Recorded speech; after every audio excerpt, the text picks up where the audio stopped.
ಪಕ್ಷ ಈಗಾಗಲೇ ಕಮಿಟಿಯನ್ನ ರಚನೆ ಮಾಡಿದೆ.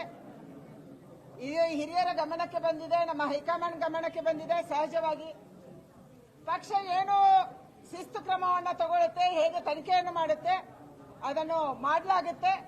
ಆದರೆ ಯಾರು ಭಾರತೀಯ ಜನತಾ ಪಾರ್ಟಿಯಲ್ಲಿ ಗೆದ್ದಿದ್ದಾರೆ ಅವರು ಈ ತರ ತಾಯಿಗೆ ಮೋಸ ಮಾಡುವಂತ ಕೆಲಸವನ್ನು ಮಾಡಿದ್ರೆ ಯಾವುದೇ ಕಾರಣಕ್ಕೆ ಅವರನ್ನ ಕ್ಷಮಿಸಬಾರದು ಅನ್ನುವಂತ ಆಗ್ರಹ ನಂದಿದೆ. ಇಬ್ರು ಶಾಸಕರು ಓಪನ್ ಆಗಿ ಕಾಂಗ್ರೆಸ್ಗೆ ಮತದಾನ ಮಾಡ್ತಾರೆ ಮತ್ತು ಏನೂ ನಾಚಿಕೆ ಇಲ್ಲದೇನೆ ಏನೂ ಮಾನ ಮರ್ಯಾದೆ ಇಲ್ಲದೇನೆ ಓಡಾಡ್ತಾರೆ, ಮಾತಾಡ್ತಾರೆ. ಅವರು ಪಕ್ಷ ಬಿಟ್ಟು ಅಟ್ಲೀಸ್ಟ್ ಆಚೆ ಆದ್ರೂ ಹೋಗ್ಬೇಕು, ರಾಜೀನಾಮೆ ಆದ್ರೂ ಕೊಡಬೇಕು, ಇಲ್ಲ ಪಕ್ಷದಲ್ಲೇ ಶಾಸಕರಾಗಿರ್ಬೇಕು ಮತ್ತು ಅಡ್ಡದ ಮತದಾನ ಮಾಡಬೇಕು ಮತ್ತು ನಾನು ಕಾಂಗ್ರೆಸ್ಗೆ ಹಾಕಿದ್ದೀನಿ ಅನ್ನುವಂಥದ್ದನ್ನು ಹೇಳಬೇಕು. ಇದು ನಡೀತಾ ಇರುವಂತದ್ದು. ಅಂದ್ರೆ ರಾಜಕಾರಣ ಯಾವ ಮಟ್ಟಕ್ಕೆ ಇಳಿದಿದೆ ಅನ್ನುವಂಥದ್ದು ಆ ಮಾನಸಿಕತೆ ತೋರಿಸುತ್ತೆ.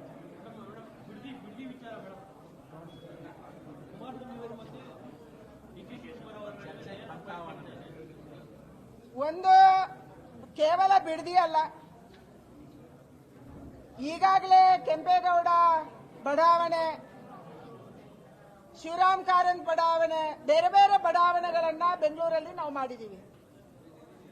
ಎಲ್ಲಿಗೂ ಮೂಲಭೂತ ಸೌಕರ್ಯ ಕೊಟ್ಟಿಲ್ಲ. ನನ್ನದೇ ಕ್ಷೇತ್ರದಲ್ಲಿ ಕೆಂಪೇಗೌಡ ಬಡಾವಣೆ ಇಷ್ಟೊಂದು ದೊಡ್ಡ ಏರಿಯಾ ಇದೆ, ಎಲ್ಲಿ ನೀವು ಮೂಲಭೂತ ಸೌಕರ್ಯ ಕೊಟ್ರಿ? ಯಾರು ಸೈಟ್ ತಗೊಂಡಿದ್ದಾರೆ ಕಳೆದ 10 ವರ್ಷದಿಂದ ಬಂದಿಲ್ಲ ಅಂದ್ರೆ ಅವ್ರಿಗೆ ಇನ್ನೊಂದು ಕಡೆ ಸೈಟ್ ಇರಬೇಕು.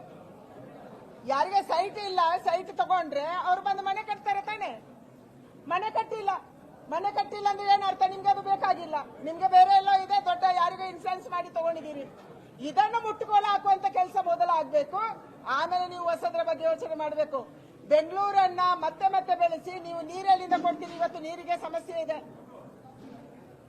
ವಿದ್ಯುತ್ತಿಗೆ ಸಮಸ್ಯೆ ಇದೆ, ಬಿಲ್ ಜಾಸ್ತಿ ಮಾಡ್ತಾ ಇದ್ದೀರಿ, ಕಸ ಎತ್ತಕ್ಕೆ ಸಮಸ್ಯೆ ಇದೆ. ಬೆಂಗಳೂರನ್ನ ಬೆಳೆಸಬೇಕು, ಯಾಕಂದ್ರೆ ನಿಮ್ಮ ರಿಯಲ್ ಎಸ್ಟೇಟ್ ನಡಿಬೇಕು, ನಿಮ್ಮ ಭೂ ಮಾಫಿಯಾ ನಡಿಬೇಕು, ನೀವು ಜಮೀನು ಮಾಡಬೇಕು.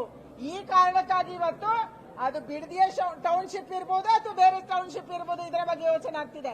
ನಾನು ಆಗ್ರಹ ಮಾಡ್ತಾ ಇರುವಂತದ್ದು, ಈಗಾಗಲೇ ಯಾವ ಜಮೀನನ್ನ ನೀವು ತಗೊಂಡಿದ್ದೀರಿ, ಯಾವ ಬಡಾವಣೆಯನ್ನ ನೀವು ಮಾಡಿದಿರಿ, ಅದರಲ್ಲಿ ಮೂಲಭೂತ ಸೌಕರ್ಯ ಕೊಡಿ. ಎಲ್ಲಿ ಕಾಲು ಸೈಟ್ ಇದೆ ಅದನ್ನು ಮುಟ್ಗೋಲ ಹಾಕೊಂಡು ಯಾರು ಸೈಟ್ ಕೇಳಿದ್ದಾರೆ ಅವರಿಗೆ ಕೊಡುವಂತ ಕೆಲಸ ಮಾಡಿ. ಇದನ್ನು ಸರ್ಕಾರ ಮಾಡಬೇಕನ್ನುವಂತ ಆಗ್ರಹ ಮಾಡ್ತಾ ಇದ್ದೀನಿ.